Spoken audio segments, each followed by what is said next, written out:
apologise. When fate strikes in Formula 1, it doesn't ask permission. Still making moves to try and gain places.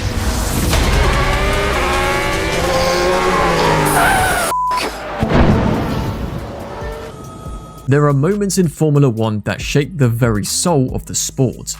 Moments when time seems to stop, when engines no longer roar, when the paddock falls into an eerie silence, and when drivers, teams, fans, and commentators are left grasping at breath, asking themselves one single question: how did they survive that?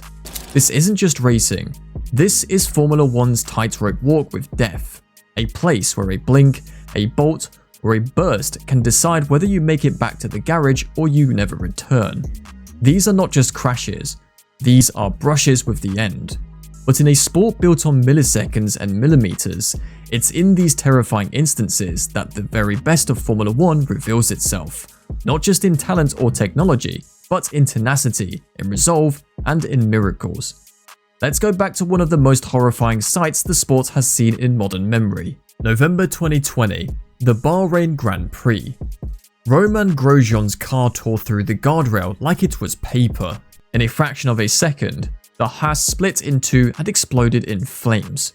For 28 excruciating seconds, Grosjean was engulfed in a fireball that looked more like a Hollywood stunt gone wrong than a moment from real life.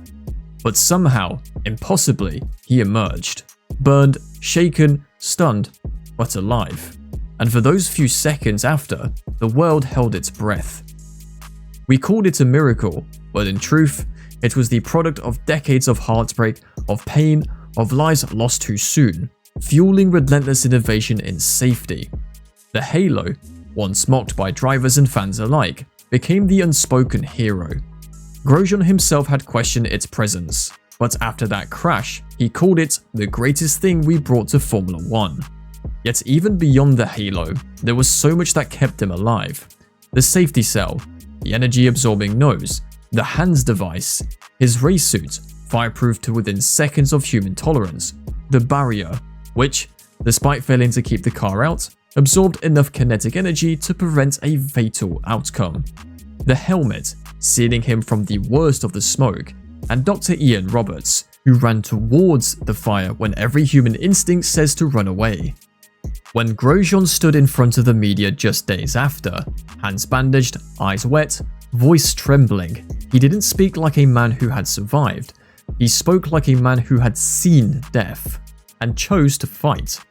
Then there's the story of a man who returned to Formula 1 before his wounds had even begun to heal. 1976 Nürburgring, Niki Lauda's Ferrari hit the barrier, burst into flames, and left him with burns so severe that he was read his last rites twice. But 6 weeks later, he returned, at Monza no less. The images from that weekend are surreal. Lauda, his face still raw, balaclava stained with blood, standing in the paddock like a ghost of war, trying to find courage in a world that had moved on without him. On Friday, he left the circuit after a single lap, unable to bear the fear. On Saturday, he returned, and by Sunday, he finished fourth. It wasn't a win, but it was one of the bravest drives in the history of the sport, because bravery in Formula 1 doesn't always mean going fastest. Sometimes, it means getting back in the car at all. 1995 Adelaide. It was the final race of the season when Mika Häkkinen suffered one of the most brutal crashes in F1 history. A punctured tyre sent his McLaren into the wall at turn 8. He was knocked unconscious instantly. Trackside medics performed an emergency tracheotomy right there on the asphalt.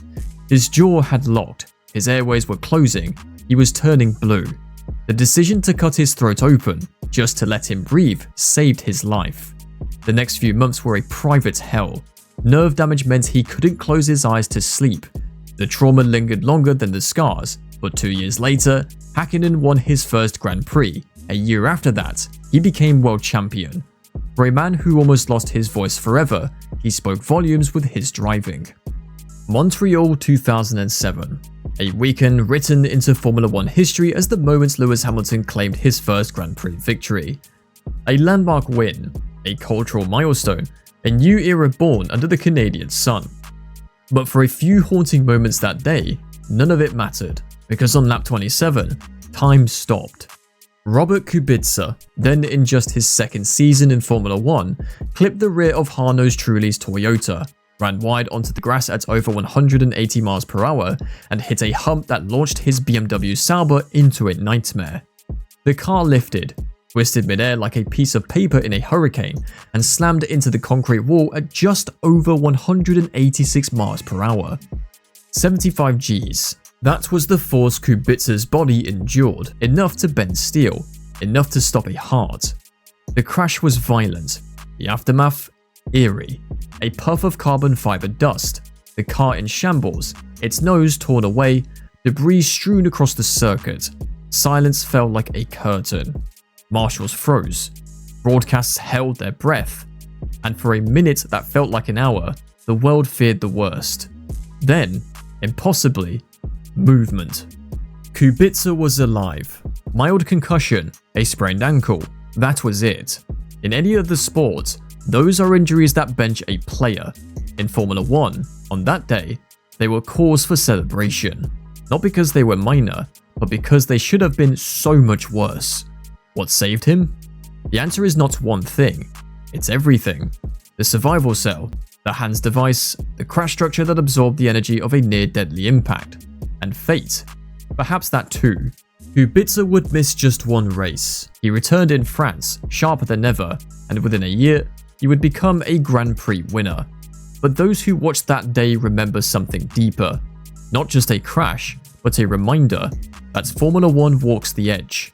That even on the day a new star was born, another came inches from fading forever. In Montreal, on a day that should have ended in tragedy, we witnessed something rare. A miracle, dressed as a wreck. Valencia 2010. A sunlit circuit winding its way through Spain's port city. It was supposed to be just another chapter in a long season. Instead, it became one of the most jarring spectacles of modern Formula 1. Lap 9. Mark Webber, pushing in his Red Bull, bearing down on the Lotus of Häkkinen. The speed delta was dramatic. Too dramatic. In an instant, Webber's front wing met the rear diffuser of Kovalainen's car, and then physics took over. Webber was airborne. A Formula 1 car is not meant to fly. Its every contour is designed to press it into the asphalt, but when the laws of aerodynamics are reversed, they bite back. Savagely. Webber soared, an awful, unnatural arc, nose up, skyward. For a brief, sickening moment, his car became a missile, silhouetted against the Spanish sun. Then gravity reclaimed what it never meant to release. The Red Bull slammed into the tarmac upside down, sparks trailing like fireflies in broad daylight. And then, as if refusing to be beaten by the earth, it bounced, flipped again, and smashed nose first into the tyre barrier. The silence that followed was too familiar. But then, movement. Webber climbed out, bruised, shaken, but very much alive. It was a crash that belonged to another era. The kind that, in decades past, might have ended a career or a life. But this was 2010. This was a new generation of safety, reinforced survival cells, energy-absorbing crash structures, the unflinching effectiveness of the hands device. It wasn't just a testament to engineering, it was a reminder, raw and terrifying, that the danger hasn't gone. It merely waits. That day in Valencia, Mark Webber flew, and he walked away. Because modern Formula 1 cars don't just race, they protect. Safety isn't a trend, it's a legacy.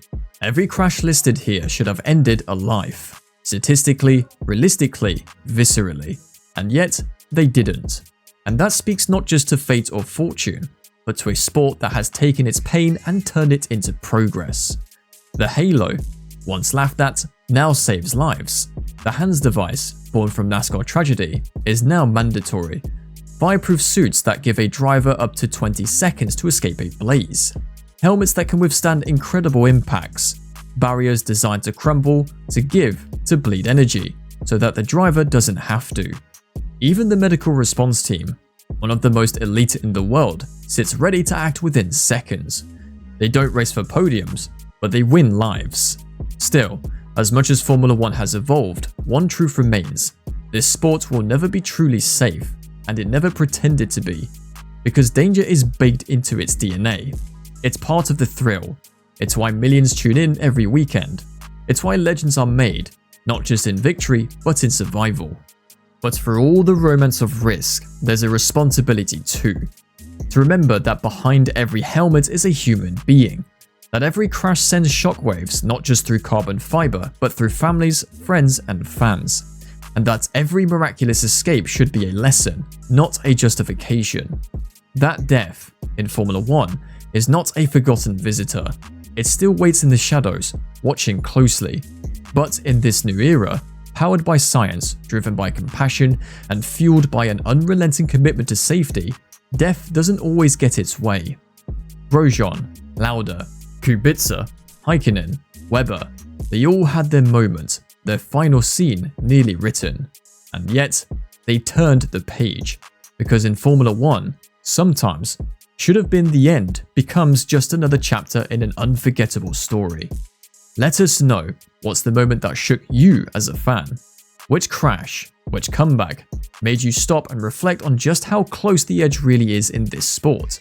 And as always, if you want more deep dive stories like this, be sure to subscribe, because this is Formula 1, not just the speed, but the soul.